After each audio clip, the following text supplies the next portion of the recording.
साथियों, आप सभी का विजन ज्ञान को प्लेटफॉर्म पर स्वागत है।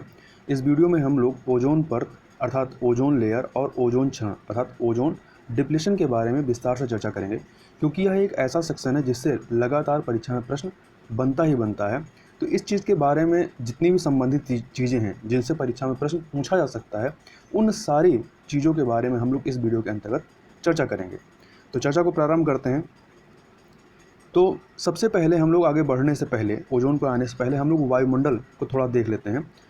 तो वायुमंडल अर्थात जिसको हम लोग एटमॉस्फेयर के नाम से जानते हैं, तो पृथ्वी के चारों ओर एक गैसीय आवरण पाया जाता है।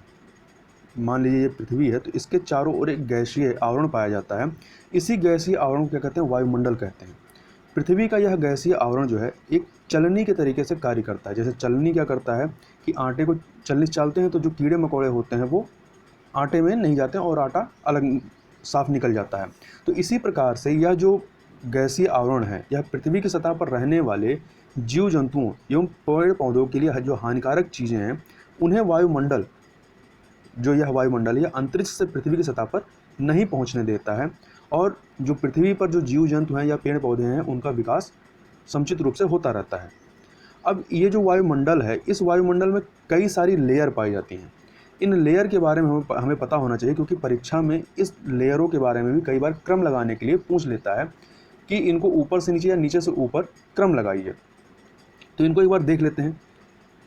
तो पृथ्वी की सतह से यदि वायुमंडल की बात करेंगे, तो पृथ्वी की सतह से लेकर के 3600 मतलब 0 किलोमीटर से लेकर 3600 किलोमीटर की रेंज में जो ये है आपका वायुमंडल फैला हुआ है, और इसमें कई सारी लेयर हैं। जो सबसे पहला लेयर होता है, पृथ्वी के सबसे नज़दीक का जो लेयर होता है, उसे क्या कहते हैं? क्षोभ मंडल कहते हैं या ट्रोपोस्फियर कहते हैं। हिंदी और इंग्लिश दोनों नाम याद रखिए, क्योंकि कई बार परीक्षा में क्या होता है कि हिंदी नाम नहीं देता है, इंग्लिश नाम ही दे करके क्रम लगाने को लोग पूछ लेता है, तो कन्फ्यूजन हो जाता है। तो क्षोभ मंडल को ट्रोपोस्फियर कहते हैं, और यह जो है आपका 16 किलोमीटर, 0 से लेकर 16 किलोमीटर तक की जो रेंज होती है, ये क्षोभ मंडल कहलाती है। इसके बाद आपका जो दूसरी लेयर आती है वह है समताप मंडल या स्ट्रेटोस्फियर। इसी समताप मंडल में, जो कि 16 से लेकर 50 किलोमीटर के बीच में फैली हुई है, इसी में आपकी ओजोन लेयर पाई जाती है, जिसकी चर्चा भी हम लोग आगे करेंगे। अब इसके बाद आता है समताप मंडल के बाद 50 से लेकर 90 किलोमीटर की रेंज में यहाँ पर मध्य मंडल पाया जाता है, जिसको इंग्लिश में मेसोस्फीयर कहते हैं। मेसोस्फीयर कहते हैं। इसके बाद 90 से लेकर के 300 किलोमीटर की जो रेंज होती है, ये ताप मंडल कहलाती है या थर्मोस्फीयर कहलाती है। और इसी थर्मोस्फीयर में एक लेयर पाई जाती है जिसे किनले हेवाइज लेयर कहते हैं। इस किनले हेवाइज्ड लेयर के बारे में थोड़ी जानकारी हमें देख लेनी चाहिए, क्योंकि यह परीक्षा के दृष्टिकोण से काफ़ी महत्वपूर्ण है। तो आयन मंडल के निचले भाग में लगभग 90 किलोमीटर की ऊंचाई पर आयन मंडल की एक परत पाई जाती है, जिसे किनले हेवाइज्ड परत कहते हैं। इस परत की यह विशेषता होती है कि जब पृथ्वी की सतह पर स्थित जो विभिन्न रेडियो स्टेशन होते हैं, तो विभिन्न रेडियो स्टेशन जब अपने कार्यक्रमों को रेडियो तरंगों के रूप में प्रसारित करते हैं, तो ये जो रेडियो तरंगे होती हैं वो पृथ्वी की सतह से अंतरिक्ष की ओर जाने का प्रयत्न करती हैं। लेकिन 90 किलोमीटर की रेंज पर, मतलब ऊंचाई पर, ये जो आपका किनली हेवाइज्ड परत होती है, इससे जब ये तरंगे टकराती हैं, तो यह परत जो होती है इन रेडियो तरंगों को वापस क्या कर देती है? पृथ्वी की तरफ भेज देती है। तो पृथ्वी की सतह की ओर ये परावर्तित कर देती है, जिस कारणवश पृथ्वी की सतह पर लोग जो होते हैं अपने ट्रांसमीटर, जो रेडियो वगैरह होते हैं, उसके द्वारा रेडियो स्टेशन से प्रसारित होने वाले विभिन्न कार्यक्रमों को सुन पाते हैं। मतलब यदि ये लेयर ना होती तो कोई भी अपने रेडियो पर जो कार्यक्रम वगैरह होते हैं वो नहीं सुन पाता। तो याद रखिएगा कि रेडियो तरंगों को वापस करने वाली लेयर कौन सी होती है? तो ये किनले हेवाइज्ड लेयर ना रहेगा तो तापमंडल, आयन मंडल जो है उसको आप रखिएगा। अब हम लोग बात कर लेते हैं इसके ऊपर की जो परत होती है। तो इसके ऊपर जो परत होती है वह होती है बहिर्मंडल। 300 किलोमीटर से लेकर के 1000 किलोमीटर की जो रेंज होती है, इसे बहिर्मंडल या एक्सोस्फीयर कहते हैं। और इसके ऊपर जो सबसे आखिरी जो लेयर होती है या जो परत है, उसे क्या कहते हैं? चुंबक मंडल कहते हैं, जिसे मैग्नेटोस्फीयर कहते हैं। और यह 1000 से लेकर 3600 किलोमीटर तक फैला हुआ है। आगे चलते हैं, आगे बात कर लेते हैं हम ओजोन के संबंध में।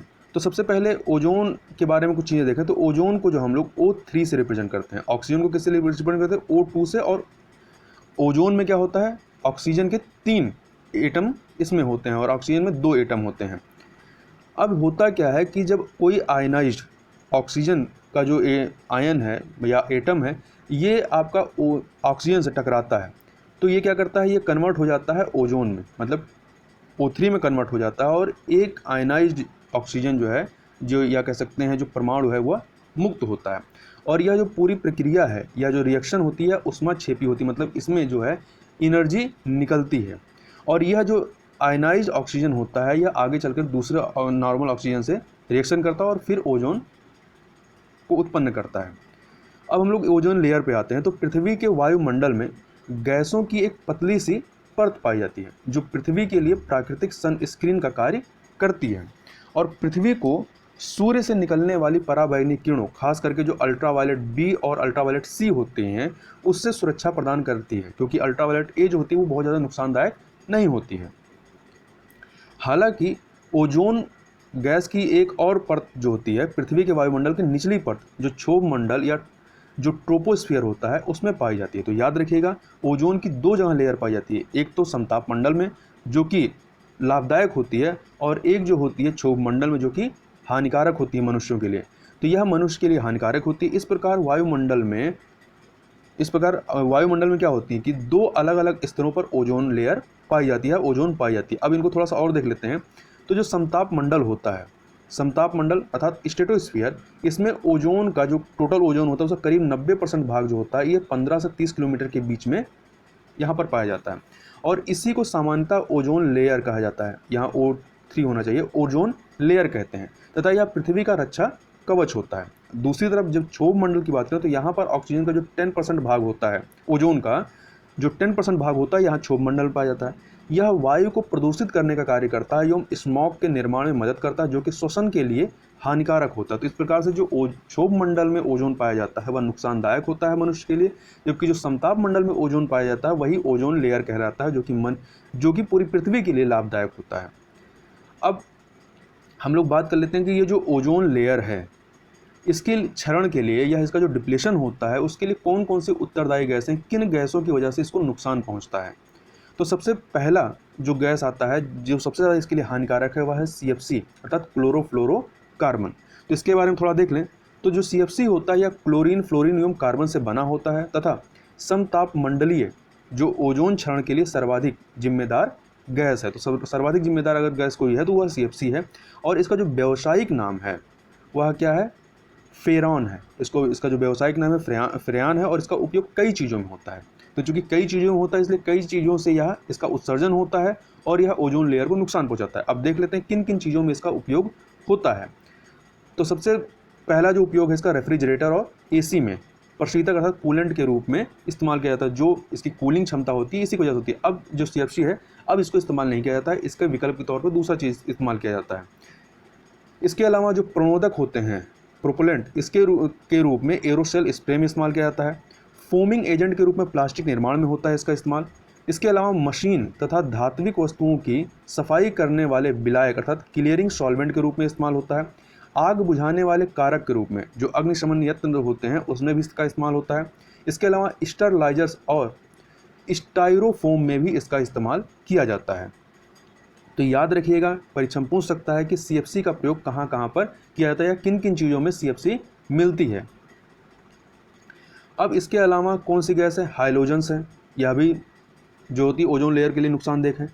टेट्राक्लोराइड अर्थात CCl4 जिसको कार्बन टेट्राक्लोराइड भी कहते हैं यह भी नुकसानदायक है। Methyl chloroform CH3CCl3, methyl ब्रायो methane CH3Br और हाइड्रोक्लोरोफ्लोरोकार्बन HCFC। यहाँ पर एक चीज़ ध्यान रखिएगा, ये तो आपका था हाइड्रोक्लोरोफ्लोरोकार्बन HCFC, एक होता है आपका हाइड्रोक्लोरोफ्लोरोकार्बन, मतलब जिसमें कि आपका क्लोरो नहीं है, ये हाइड्रोफ्लोरोकार्बन HFC अर्थात हाइड्रोफ्लोरोकार्बन, और ये जो आपका है HCFC ये हाइड्रोक्लोरोफ्लोरोकार्बन है। तो जिसमें क्लोरो जुड़ा होता है वह नुकसानदायक होता है, जबकि जिसमें क्लोरो नहीं आता केवल हाइड्रोफ्लोरोकार्बन है HFC, यह जो होता है इसकी ओजोन विघटनकारी जो क्षमता होती है शून्य होती है, अर्थात यह ओजोन परत को नुकसान नहीं पहुंचाती है।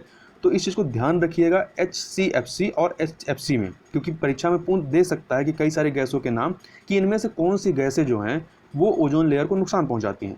तो कन्फ्यूजन हो सकता है हाइड्रोफ्लोरोकार्बन और हाइड्रोक्लोरोफ्लोरोकार्बन में। तो याद रखिएगा यदि क्लोरो नहीं जुड़ा हुआ है मतलब केवल हाइड्रोफ्लोरोकार्बन है, मतलब ये नुकसानदायक नहीं है। तो एच जो आपका HFC है या नुकसानदायक नहीं है, जबकि HCFC हाइड्रोक्लोरोफ्लोरोकार्बन वो नुकसानदायक है। परंतु जो ये हाइड्रोफ्लोरोकार्बन है HFC, यह ओजोन विघटनकारी क्षमता इसकी तो शून्य होती है, मतलब ओजोन लेयर को तो नुकसान नहीं पहुंचाती, परंतु यह ग्लोबल वार्मिंग के लिए उत्तरदायी है, मतलब कि यह जो ग्लोबल वार्मिंग है उसका कारक है। तो यह भी याद रखिएगा। तथा हाइड्रोफ्लोरोकार्बन जो है इसका उपयोग जो है CFC जो क्लोरोफ्लोरोकार्बन है इसके विस्थापक के रूप में, प्रशीतक अर्थात कूलेंट के रूप में रेफ्रिजरेटर और AC में होता है। तो अब जो प्रयोग होता है कूलेंट के रूप में वो HFC का इस्तेमाल होता है हाइड्रोफ्लोरोकार्बन का आपके रेफ्रिजरेटर और AC में। इसके अलावा इसका इस्तेमाल एरोसोल प्ररोधक अग्निशामक यंत्र में भी प्रयोग किया जाता है, जहाँ पर पहले जो है CFC का प्रयोग किया जाता था। इसके अलावा जो नाइट्रोजन ऑक्साइड गैस होती है यह भी ओजोन विघटनकारी इसकी क्षमता होती है, या भी ओजोन लेयर को नुकसान पहुंचाती है। तो इसके बारे में बात करें तो 1970 में वैज्ञानिकों ने यह पता लगाया कि नाइट्रोजन ऑक्साइड अर्थात NO में भी ओजोन क्षरण की क्षमता पाई जाती है। और यह जो नाइट्रोजन ऑक्साइड है इनके स्रोत क्या हैं, मतलब कहाँ कहाँ से ये निकलते हैं। तो औद्योगिक उत्सर्जन के माध्यम से, कृषि उर्वरक के माध्यम से, सुपरसोनिक जेट विमान से भी इसका उत्सर्जन होता है। उसके अलावा थर्मोन्यूक्लियर हथियारों के विस्फोट द्वारा और प्राकृतिक विद्युत उत्सर्जन द्वारा। प्राकृतिक विद्युत उत्सर्जन कैसे कि जब बिजली बहुत कड़क के साथ चमकती है तो तब भी क्या होता है, नाइट्रोजन ऑक्साइड का उत्सर्जन होता है। तो यह कुछ प्रमुख गैसें थी जो कि ओजोन लेयर को नुकसान पहुंचाने का कार्य करती हैं। अब बात कर लेते हैं जो वायुमंडलीय ओजोन है इसको मापते कैसे हैं, कि यह कितनी मोटी है, इसकी ओजोन लेयर को हम मापते कैसे हैं। तो इसका जो मापन है वो डॉप्सन स्पेक्ट्रोमीटर के द्वारा किया जाता है। किससे मापते हैं, डॉप्सन स्पेक्ट्रोमीटर से मापते हैं। और इसकी जो यूनिट होती है मापने की वो क्या होती है, डॉप्सन यूनिट। इसको व्यक्त किस में करते हैं, डॉप्सन यूनिट में व्यक्त करते हैं। और जो एक डॉप्सन यूनिट होता है वह शुद्ध ओजोन की 0.01 मिलीमीटर की मोटाई के बराबर होती है। मतलब ओजोन की जो लेयर है यदि इसकी मोटाई 0.01 मिलीमीटर है तो मतलब क्या है, यह कितनी है, एक डॉप्सन यूनिट के बराबर है।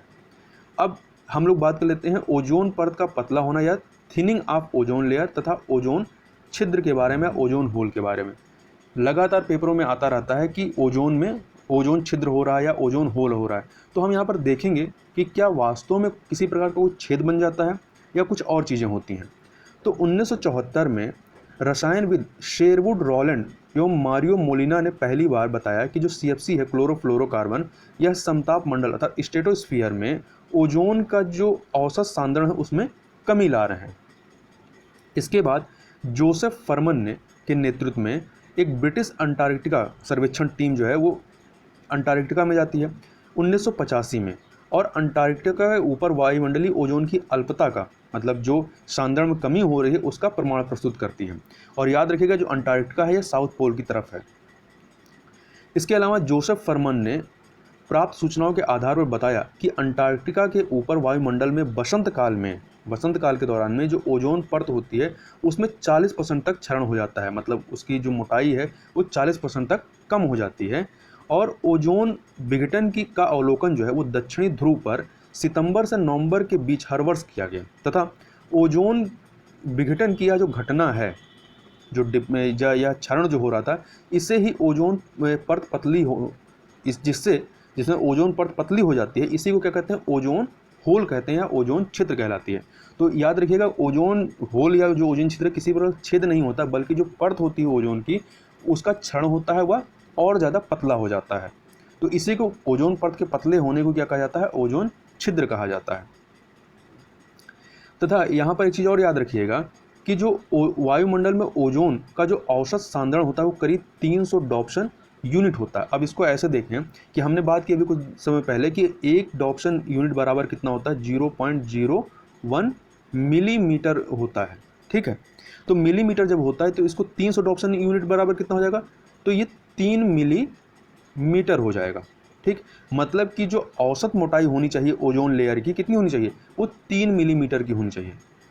परंतु कोई ऐसा क्षेत्र जहाँ पर सांद्रण 220 डॉप्सन यूनिट अर्थात 2.2 मिलीमीटर से नीचे हो जाता है या 2.2 मिलीमीटर से कम हो जाता है, तो वो क्या कहता है, वो ओजोन छिद्र का भाग माना जाता है। मतलब वो कहा जाता है कि वहाँ पर ओजोन होल हो गया है।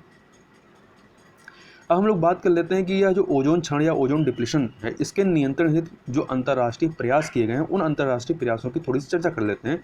तो ओजोन क्षरण के नियंत्रण के लिए दो महत्वपूर्ण मतलब सम्मेलन हुए हैं या दो महत्वपूर्ण कन्वेंशन हैं। एक आपका है वियना कन्वेंशन 1985, दूसरा है मॉन्ट्रियल प्रोटोकॉल 1987। तो याद रखिएगा, पूछा जा सकता है कि ओजोन क्षरण से संबंधित कौन कौन से अंतर्राष्ट्रीय प्रयास हुए, तो वियना कन्वेंशन 1985 का और मॉन्ट्रियल प्रोटोकॉल 1987 का।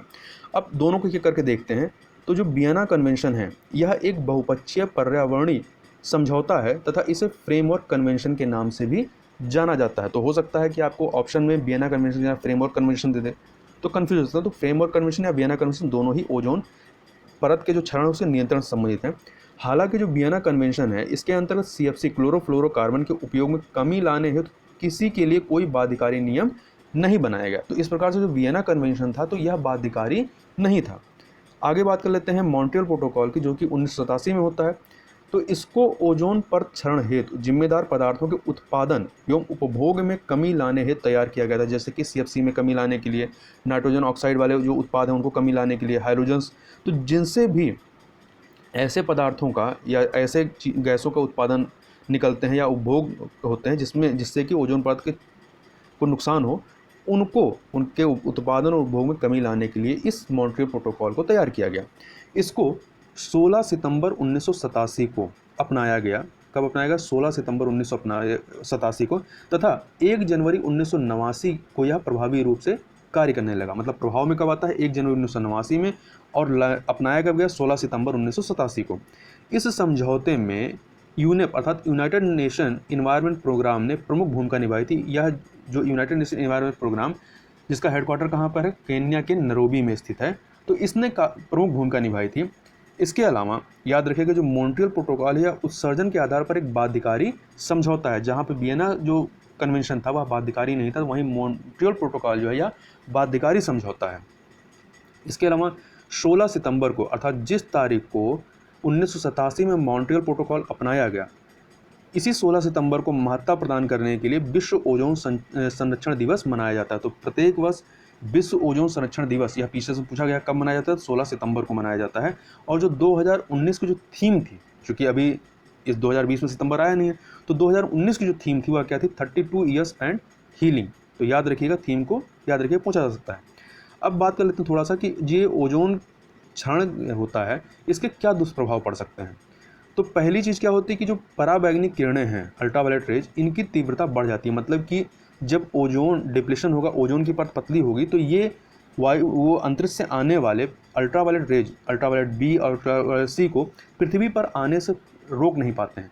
मतलब अधिक मात्रा में क्या होती हैं, ये पृथ्वी पर आने लगती हैं, जिससे क्या होता है कि कैंसर रोग, जो त्वचा से संबंधित कैंसर रोग होते हैं, ये होने की संभावना या खतरा जो होती है वो बढ़ जाता है। इसके अलावा पराबैंगनी किरणें जो हैं, ये पौधों के विकास को भी प्रभावित करते हैं। मतलब उनके विकास को कहीं ना कहीं ये अल्ट्रावायलेट रेज बाधित करती हैं। तो ये इसके कुछ दुष्परिणाम हैं। तो इस प्रकार से हमने ओजोन से संबंधित जो ओजोन परत होती है और जो ओजोन का क्षरण होता है और जिन भी चीज़ों से परीक्षा में प्रश्न बन सकता है, उन सारी चीज़ों के बारे में हमने यहाँ पर विस्तार से चर्चा की। तो इस वीडियो में बस इतना ही। मिलते हैं नेक्स्ट वीडियो में नए टॉपिक के साथ। तब तक के लिए बहुत बहुत धन्यवाद।